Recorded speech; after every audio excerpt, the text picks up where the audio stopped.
Assalamualaikum warahmatullahi wabarakatuh. Alhamdulillah fadli somad lam yalid wa lam yulad wa lam yakul lahu kufuwan ahad. Wa asyhadu an la ilaha illallah wahdahu la syarikalah wa asyhadu anna Muhammadan abduhu wa rasuluh. La nabiyya wa la rasulah ba'dah. Pemirsa yang dirahmati Allah, yang sama-sama beriman kepada Allah Subhanahu wa taala dan juga para mahasiswa yang saya cintai dan yang saya banggakan. Pada kesempatan yang berbahagia ini saya akan menyampaikan tentang Muqaddimah Anggaran Dasar Muhammadiyah yang itu terkait dengan sejarah ya, Muqaddimah Anggaran Dasar Muhammadiyah dan kemudian disusun oleh siapa, atas ide siapa, kemudian di situ akan disebutkan dengan 7 pokok pikiran Muqaddimah Anggaran Dasar Muhammadiyah, dan nanti juga akan disampaikan tambahan tentang anggaran rumah tangga Muhammadiyah yang itu menyebutkan identitas Muhammadiyah, tujuan Muhammadiyah didirikan, dan di situ kemudian juga terkait dengan struktur ya kepengurusan di Muhammadiyah seperti apa. Ya nanti akan disampaikan nanti di akhir. Terlebih dahulu saya akan menyampaikan tentang Muqaddimah Anggaran Dasar Muhammadiyah. Oke, pemirsa yang saya cintai dan saya banggakan. Pada kesempatan ini saya akan menyampaikan tentang Muqaddimah Anggaran Dasar Muhammadiyah, diawali dengan sejarah Muqaddimah Anggaran Dasar Muhammadiyah, kemudian juga identitas Muhammadiyah, keanggotaan Muhammadiyah. Nah, di sini juga kita akan bahas tentang isi dari Muqaddimah Anggaran Dasar Muhammadiyah. Ya. Oke, kemudian kita akan membahas tentang Muqaddimah Anggaran Dasar Muhammadiyah. Di sini sekilas kita membicarakan tentang Muqaddimah Anggaran Dasar Muhammadiyah itu sebetulnya merupakan pokok pikiran yang menjiwai dan melandasi gerakan Muhammadiyah.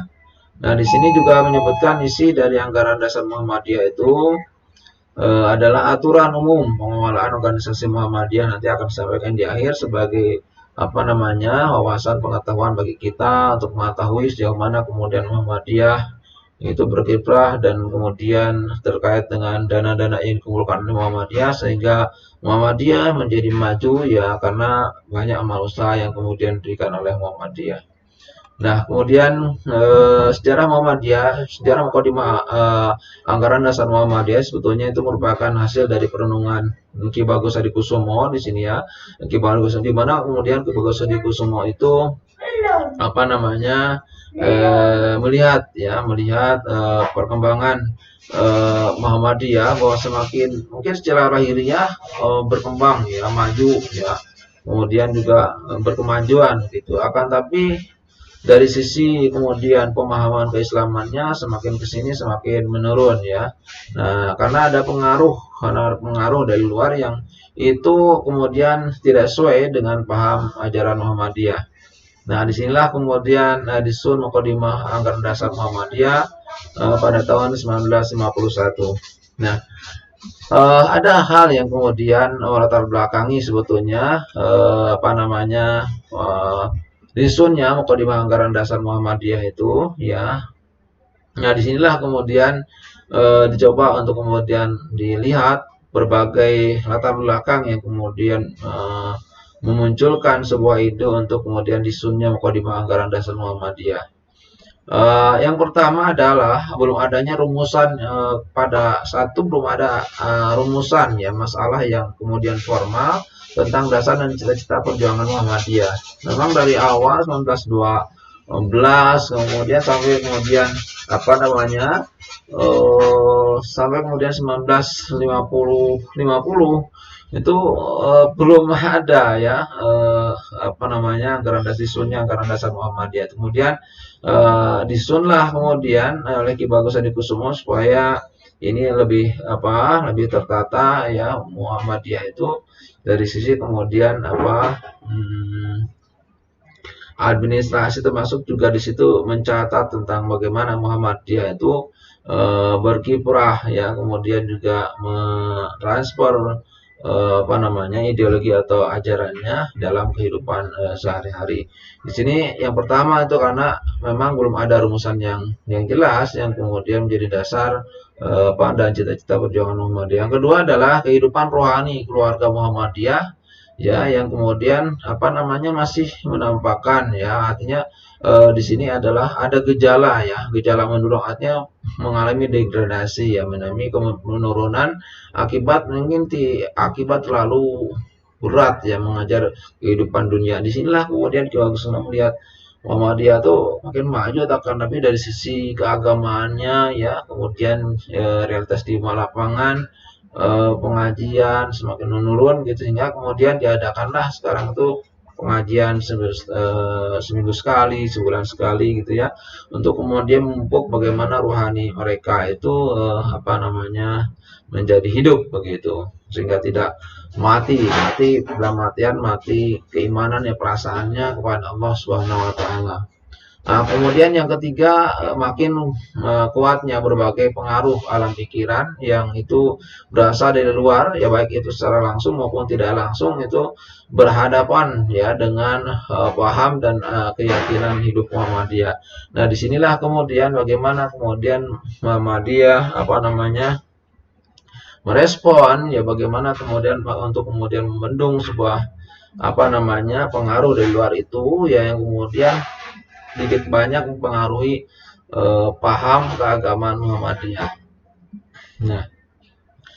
Nah, ini yang kemudian menjadi apa namanya pertimbangan kenapa Mukadimah Anggaran Dasar Muhammadiyah itu harus disusun. Jadi mungkin semacam apa, ya, semacam SOP begitu, ya, semakin supaya kemudian dibaca dan kemudian dijadikan sebagai pegangan oleh warga Muhammadiyah, khususnya untuk kemudian bagaimana Muhammadiyah itu berkiprah sesuai dengan aturan yang ada. Ya, inilah kalau misalkan di mahasiswa itu biasanya kan ada apa namanya, ya, ada aturan-aturan itu. Jadi ada sistem yang kemudian dibangun supaya kemudian orang-orang itu tidak keluar dari sistem itu. Nah, sama dengan Muhammadiyah seperti itu. Kemudian yang keempat juga kenapa anggaran dasar Muhammadiyah itu disusun, Mukadimah anggaran dasar Muhammadiyah itu disusun, karena memang adanya dorongan disusunnya pembukaan Undang-Undang Dasar 1945. Jadi kan Ki Bagus Hadikusumo itu merupakan salah satu kemudian penyusun apa namanya dirumuskannya disusunnya Pancasila, ya, di situ. Apalagi Ki Bagus Hadikusumo ini termasuk salah satu dari pejuang untuk menegakkan negara kesatuan Republik Indonesia, termasuk juga mencantumkan sila ketuhanan yang Maha Esa di situ, ya.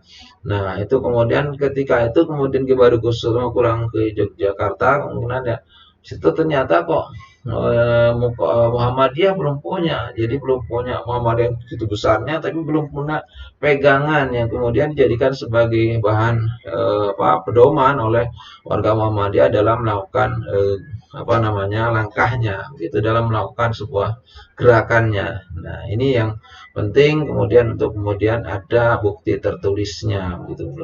Nah, ini kemudian setelah itu teman-teman pemirsa yang berbahagia. Nah, di sini kemudian kita akan sampaikan juga hakikat dan misi Muhammadiyah, di mana hakikat Mukadimah Anggaran Dasar Muhammadiyah itu merupakan sebuah kesimpulan dari perintah dan ajaran Al-Quran dan hadis atau sunnah tentang pengabdian manusia kepada Allah Subhanahu wa taala, ya, amal dan perjuangannya bagi setiap muslim yang sadar akan kedudukannya selaku hamba dan khalifah di muka bumi ini.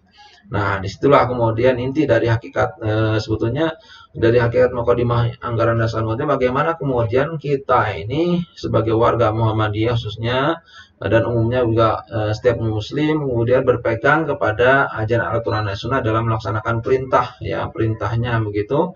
Nah, juga implementasinya kemudian kita melakukan amal ibadah, kemudian dibuktikan dengan amal, ya, amal perjuangan seperti amal dahlan. Amal dahlan itu dia tidak punya tidak punya tulisan, akan tapi dia punya amal, sehingga banyak ya hasil dari perjuangan Kiai Dahlan yang kemudian melahirkan gerakan pendidikan, kesehatan, dan panti asuhan. Nah, disinilah kemudian mungkin mencari ciri khas ya di Muhammadiyah nih. Kemudian fungsinya Mukadimah Anggaran Dasar Muhammadiyah itu adalah sebagai jiwa dan napas organisasi Muhammadiyah yang harus dijadikan sebagai asas dan pusat tujuan perjuangan Muhammadiyah. Ya, ini fungsinya.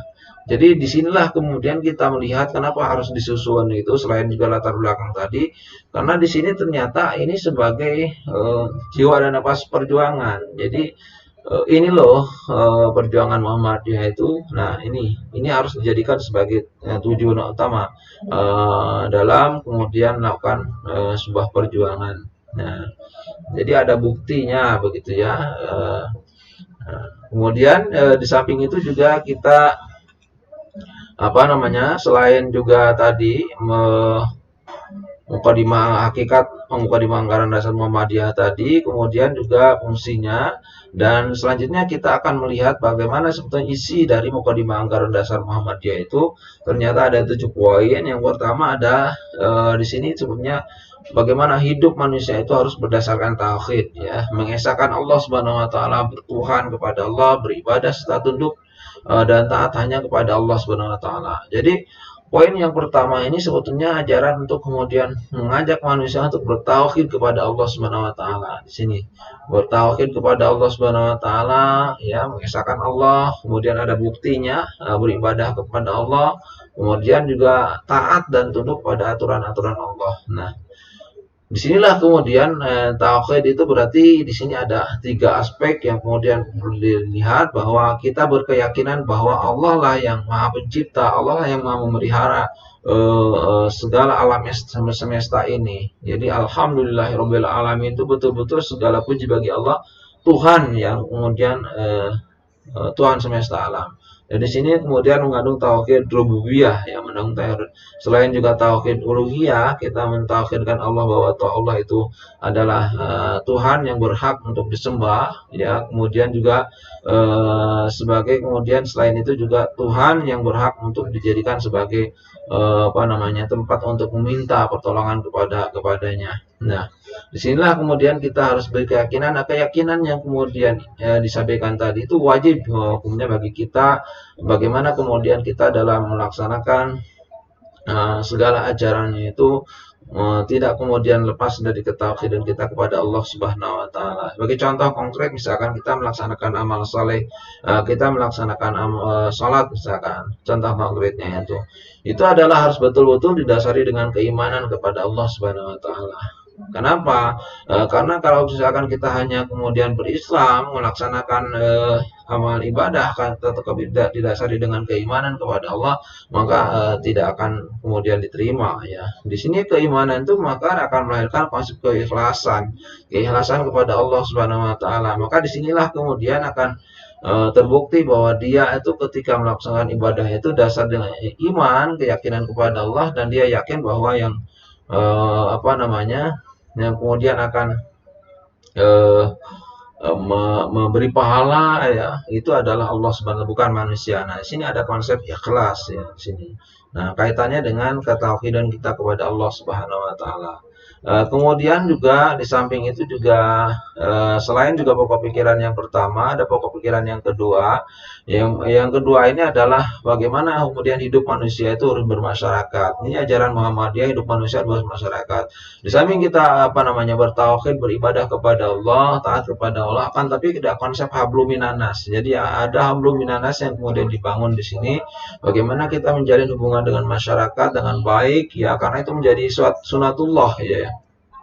Yang berfungsi untuk memberikan nilai yang sebenarnya bagi kehidupan manusia, di mana kemudian pribadi manusia dan ketertiban hidup bersama itu merupakan suatu unsur pokok ya dalam bentuk mewujudkan ya kemudian masyarakat yang bahagia, kemudian masyarakat yang sejahtera ya. Seperti misalkan dalam konsep musyawarah itu, dalam melakukan menyelesaikan suatu permasalahan itu tentang harus kemudian kita bermusyawarah. Ini yang bagian dari contoh hidup bermasyarakat kita ya. Bagaimana kemudian kejawantahan dari tauhid kita kepada Allah kemudian diimplementasikan dalam pembuktian dalam amal amal salehnya atau kesalehan sosialnya dalam hidup bermasyarakat ini.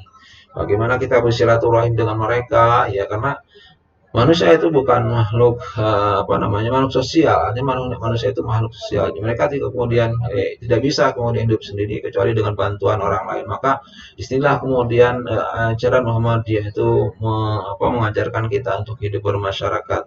Ya, di sini maka kemudian antara kemudian peribadahan kepada Allah itu harus seimbang dengan kemudian dikuatkan dengan hidup bermasyarakat kita. Ya. Kemudian juga di samping itu sangat berkait kelindahan juga dengan apa yang disebut dengan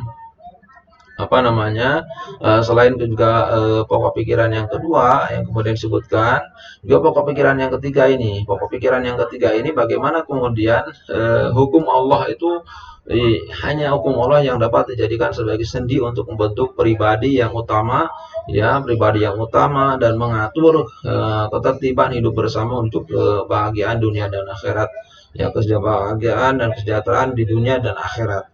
Nah, disinilah kemudian ajaran Muhammadiyah. Nah, ini sebetulnya tidak, ini sangat cocok dengan ajaran Quran dan hadis. Bagaimana kemudian kita berhukum itu hanya kepada Allah Subhanahu wa taala. Jadi hukum Allah yang kemudian dijadikan sebagai satu-satunya rujukan untuk kemudian melakukan, ya, ketertiban hidup bersama, ya, untuk meraih kebahagiaan dan kesejahteraan di dunia dan akhirat ini, ya.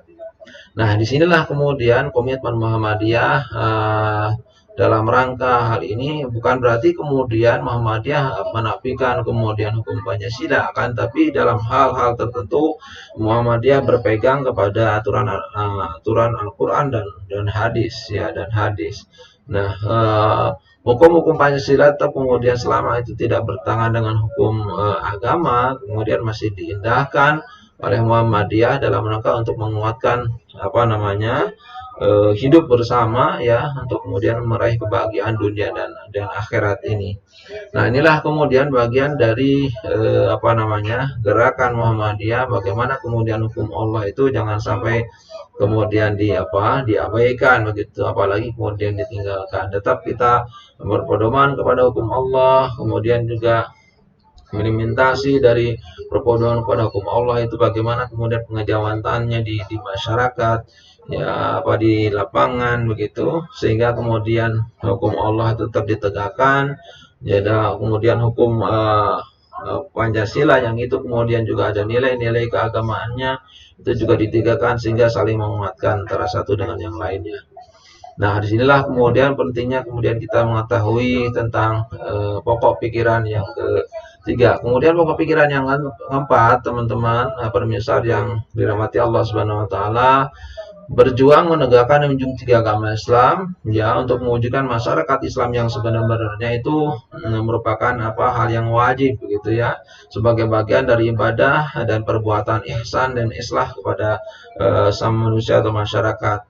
Disinilah kemudian Muhammadiyah berjuang betul-betul, ya, seperti yang dilakukan oleh Ahmad Dahlan pada masa lampau, ya, kemudian sebelum mendirikan organisasi, kemudian sampai kemudian mendirikan organisasi, berjuang dengan murid-muridnya Muhammad Suja, Khairah Hajid, kemudian Fahruddin, Ahmad Badawi begitu, dan di situ juga ada Mas Mansur, Sultan Mansur, ya, yang kemudian mereka berjuang, ya, untuk menegakkan Islam demi untuk mewujudkan masyarakat Islam yang sebenarnya. Nah, karena menurut mereka itu wajib hukumnya, ya, wajib hukumnya, karena itu merupakan bagian dari satu beribadah kepada Allah, yang kedua adalah perbuatan ihsan.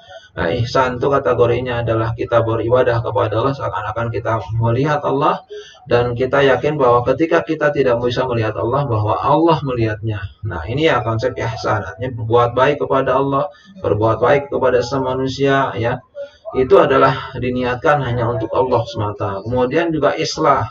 Islah dalam artian mendamaikan, memberikan kedamaian, memberikan kemudian kenyamanan kepada manusia atau masyarakat di sini. Jadi tidak berbuat gaduh dan lain-lain. Ketika kemudian ada pertengkaran, kemudian juga ada permusuhan, maka Muhammadiyah kemudian ikut ambil bagian di situ dalam rangka untuk menyelesaikan konflik atau kemudian permusuhan antara misalkan ini kedua belah pihak. Maka disinilah kemudian Muhammadiyah ikut bagian dalam hal ini karena merupakan perintah dari Allah Subhanahu wa taala. Nah, sebagaimana dalam surat Al-Hujurat itu innamal mu'minuna ikhwatu wa aslihu.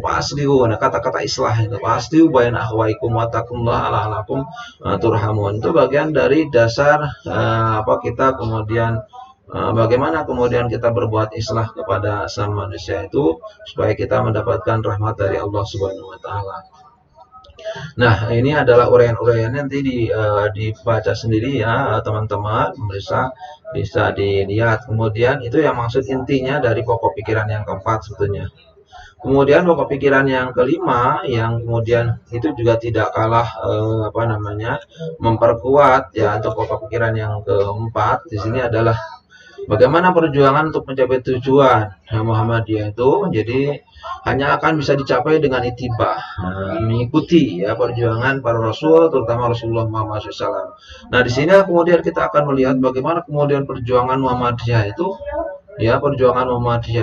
memang sesuai dengan ittiba kepada contoh apa yang dilakukan oleh Rasulullah Muhammad SAW dalam konsep misalkan masalah ibadah, masalah akidah, masalah ibadah, kemudian masalah akhlak, masalah muamalah duniawiyah itu kemudian tidak lepas dari tuntunan Rasulullah, yakni hadis Nabi, ya, Quran dan As-Sunnah begitu ya. Nah, ini yang kemudian penting untuk kemudian kita melihat bagaimana kemudian Muhammadiyah itu dalam hal ini betul-betul surat Al-Ahzab ayat 21 itu betul-betul dijadikan sebagai pedoman bahwa Rasulullah itu sebagai uswah hasanah kita, uswah suri teladan kita. A'udzubillahi minasyaitonirrajim. Laqad kana lakum fi Rasulillahi uswatun hasanah liman kana yarjullaha wal yawmal akhir. Ya, wa dzakarallaha katsiran. Nah, ini menunjukkan bahwa Muhammadiyah betul-betul berpegang kepada Al-Quran dan As-Sunnah. Di sana kemudian disebutkan bagaimana Rasulullah Muhammad SAW menjadi suri teladan yang baik dan itu harus dijadikan sebagai contoh bagi kita semuanya. Nah, di dalam setiap perjuangan, strategi, taktik perjuangan Muhammadiyah mencontoh kepada taktik perjuangan Rasulullah Muhammad SAW. Kemudian dalam konsep ibadah, kemudian jihad ya dengan mengerahkan seluruh kemampuan ya, pengorbanan ikhlas dan penuh tanggung jawab juga dengan penuh kesabaran dan tawakal kepada Allah Subhanahu wa taala. Selain itu juga pokok pikiran yang keenam yang kemudian tidak kalah juga memperkuatnya terhadap pemikiran yang kelima itu kemudian yang keenam ini adalah perjuangan mewujudkan tujuan. Di sini perjuangan mewujudkan tujuan dan cita-cita Muhammadiyah itu hanya bisa kemudian didapat atau dilakukan dengan cara berorganisasi. Kenapa demikian? Karena menurut pemahaman Muhammadiyah bahwa berorganisasi itu merupakan sebuah alat perjuangan ya untuk mempermudah kemudian kita melakukan sebuah melaksanakan ajaran agama. Maka kemudian hukum berorganisasi dalam Muhammadiyah itu dalam ajaran agama maksudnya kemudian itu menjadi wajib. Kenapa? Karena dengan berkelompok akan lebih mudah untuk mewujudkan dan mengamalkan ajaran Islam. Nah, dasar Al-Quran yang kemudian dijadikan sebagai dasar ya kemudian doktrin agama dalam kemudian melakukan amal perjuangan Muhammadiyah ini adalah surat Al-Imran ayat 101, kemudian surat Al-Imran ayat 104 ya.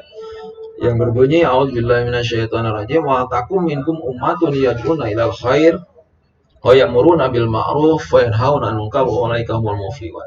Hendaklah ada di antara kalian segolongan umat. Nah, umat itu dijadikan sebagai organisasi. Kemudian pertama adalah mengajak kepada kebaikan, menyeru kepada yang ma'ruf, kemudian mencegah dari kemunkaran dan mereka itulah termasuk orang-orang yang beruntung. Nah, inilah kemudian bagaimana kemudian kita akan mendapatkan keberuntungan ya. Kalau misalkan kita tidak berorganisasi, maka untuk mendapatkan keberuntungan itu, mendapatkan kebahagiaan itu, maka kita harus kemudian berorganisasi dalam rangka kemudian berdakwah, dakwah amar ma'ruf nahi munkar. Itu yang kemudian diharapkan ya oleh Allah Subhanahu wa taala dan Disinilah juga Muhammadiyah merenungkan ayat itu kemudian dan mengamalkannya di dalam kehidupan sehari-hari. Nah, ini organisasi merupakan suatu hal yang sangat penting, ya, seperti hanya musyawarah tadi, konsep syuro yang kemudian juga dijadikan sebagai dasar untuk pengambilan putusan dalam Muhammadiyah ini. Maka di Muhammadiyah ketika ada suatu masalah biasanya itu mesti dirapatkan, belum selesai rapat lagi, belum selesai rapat lagi, gitu ya. Nah, disinilah kemudian dasarnya surat Syuro ayat 38, amrum syuro bainahum. Nah, ini ya perkara mereka itu hendaklah dimusyawarahkan di antara mereka. Nah, itu wa amrum syuro bainahum. Nah, inilah kemudian menjadi apa namanya, bahwa di dalam ayat yang lain juga disebutkan wasyawirum fil amri fa idza azamta fatawakkal 'ala Allah. Wasyawirum fil amri, dan hendaklah bermusyawarah, ya, di antara mereka fil amri, dalam urusan, ya, wa idza azamta fatawakkal 'ala Allah, dan kalian apabila kalian berazam, bertekad untuk menginginkan sesuatu, maka kemudian bertawakal kepada Allah. Wa idza azamta fatawakkal 'ala Allah. Nah, setelah kita berusaha kemudian bertawakal kepada Allah. Nah, disinilah adalah bagian dari tugas pokok Muhammadiyah, dakwah amar ma'ruf nahi munkar merupakan satu hal yang wajib kemudian untuk dilakukan oleh Muhammadiyah. Nah, ini dasar pokok yang keenam. Dasar pokok yang terakhir adalah bagaimana kemudian Muhammadiyah ini juga dalam perjuangannya itu adalah merupakan sebuah apa namanya, untuk mewujudkan masyarakat Islam yang sebenarnya. Jadi perjuangan yang ketujuh itu membuktikan, menjelaskan dan menerangkan kepada kita bahwa apa yang dilakukan oleh Muhammadiyah itu sebetulnya adalah untuk mewujudkan masyarakat Islam yang sebenarnya. Tidak ada yang lain, ya, tidak ada yang lain untuk mewujudkan masyarakat Islam yang sebenarnya. Cuman konsep masyarakat Islam yang sebenarnya itu yang seperti apa, ya. Dalam perspektif kita, ya, masyarakat Islam yang sebenarnya itu adalah masyarakat yang kemudian juga berpedoman kepada ajaran Al-Quran dan As-Sunnah, kemudian mengamalkannya di dalam kehidupan kita sehari-hari. Nah, itulah yang kemudian banyak kemudian pendapat, ada yang kemudian juga disebut dengan kafah, ya, masyarakat Islam yang kemudian totalitas, ya, melakukan semua kegiatannya, semua peribadahan itu hanya untuk kemudian untuk Allah Subhanahu wa taala. Totalitas dalam segala aspek kehidupan, baik dalam ibadah, ya, akidah, ibadah, akhlak, muamalah duniawiyah itu. Nah, ini ya pemirsa yang dirahmati Allah Subhanahu wa taala, bagaimana kemudian terjalin apa namanya, bagaimana kemudian terwujudnya masyarakat Islam yang sebenarnya itu di ranah publik, di ranah masyarakat, ya, masyarakat yang damai, aman, damai, sejahtera, makmur, bahagia, begitu ya. Apa namanya, munculnya keadilan gitu, ya, jauh dari kemudian apa namanya ketidakadilan, kejujuran, persaudaraan, gotong royong, ya. Itu luar biasa kalau itu misalkan apa namanya terwujud di dalam konteks keindonesiaan ini. Luar biasa kalau kemudian itu dilakukan dengan semaksimal mungkin. Seperti misalkan kita lihat dalam surat apa namanya, dalam surat An-Nahl itu disebutkan bahwa apa namanya, man amila sholihan min zakarin unsa wa huwa mu'min, barang siapa yang melakukan amal saleh, ya, baik laki-laki maupun perempuan, dan dalam keadaan beriman kepada Allah, falanuhiyannahu hayatan thayyibah, maka kemudian Allah Subhanahu wa taala akan kemudian memberikan kehidupan yang baik. Hayatan thayyibah itu adalah kebahagiaan, bisa saja kemudian selain kebahagiaan juga rezeki yang halal, ya. Kemudian selain rezeki yang halal itu juga bisa dijadikan sebagai hakikat yang hakiki, yakni adalah surga Allah Subhanahu wa taala. Kalau terkait dengan kebahagiaan, kedamaian, kemakmuran, kesejahteraan, bayangkan kalau seluruh bangsa Indonesia ini kemudian melakukan amal saleh dengan dasar iman kepada Allah Subhanahu wa taala, maka bisa tercipta suatu kehidupan yang baik, kehidupan yang aman dan sejahtera. Nah, itulah kemudian yang diharapkan bagian dari masyarakat Islam yang sebenarnya seperti itu, seperti disebutkan dalam ayat yang lain, ya. Walau anna ahlal qura amanu, ya, wa taqau la fatahna alaihim barakatim minas sama'i wal ardh, ya. Walakin kanu ba'akhadnahu bima kanu yaktibun. Jadi seperti itu. Jadi seandainya kemudian seluruh penduduk negeri itu kemudian beriman dan bertakwa kepada Allah, walau anna ahlal qura amanu wa taqau, ya, beriman dan takwa kepada Allah, maka Allah kemudian akan membukakan yaitu pintu-pintu dari langit, apa, keberkahan-keberkahan, ya, fatahna alaihim barakati minas sama, ya. Maka Allah akan bukakan yaitu keberkahan-keberkahan dari langit. Nah, kemudian apa untuk diberikan kepada orang-orang yang beriman, kepada Allah, bertakwa kepada Allah Subhanahu wa taala. Nah, ini kemudian sebetulnya adalah bisa dibayangkan seperti itu, ya, untuk bagaimana kemudian masyarakat Islam yang sebenarnya itu memang betul-betul kafah dalam melaksanakan peribadahannya kepada Allah Subhanahu wa taala, yang kemudian diimplementasikan dalam kehidupan sosial masyarakat, ya. Bagaimana kemudian hablum minallahnya kemudian jalan, hablum minannasnya juga sebagai pembuktian dari hablum minallah juga jalan, ya, sehingga dua-duanya menjadi seimbang antara kemudian dunia dan akhiratnya, dunia untuk akhirat, gitu ya, dunia untuk akhirat, bukan dunia untuk dunia tapi dunia untuk akhirat. Nah, itu sekilas, ya, tentang kemudian apa namanya di sini adalah tentang pokok pikiran yang ketujuh tentang mukadimah anggaran dasar Muhammadiyah, yang ternyata di dalamnya memberikan sebuah motivasi, kemudian juga ajaran-ajaran yang bagaimana kita itu kemudian komitmen terhadap keislaman kita, ya, kemudian juga didasari dengan keimanan, ketakwaan kepada Allah Subhanahu wa taala dalam melakukan sebuah langkah-langkah perjuangannya. Di sini seperti yang kita saksikan dalam rangka perjuangan Muhammadiyah yang tercantum dalam mukadimah anggaran dasar Muhammadiyah, yang di dalamnya ada 7 pokok pikiran yang kemudian perlu kemudian kita implementasikan, laksanakan di dalam kehidupan sehari-hari. Di sini juga saya menyampaikan ada isi anggaran dasar Muhammadiyah. Di sini adalah nama pendiri, kedudukan, identitas, asal lambang, ya, maksud dan tujuan usaha, dan kemudian juga disebutkan di sini ada pimpinan, ya, kemudian juga unsur pembantu dan lain-lain. Nah, di sini, ya, kita lihat identitasnya. Ternyata Muhammadiyah itu adalah sebuah gerakan Islam, dakwah amar ma'ruf nahi munkar dan tajrid bersumber kepada Al-Quran dan As-Sunnah.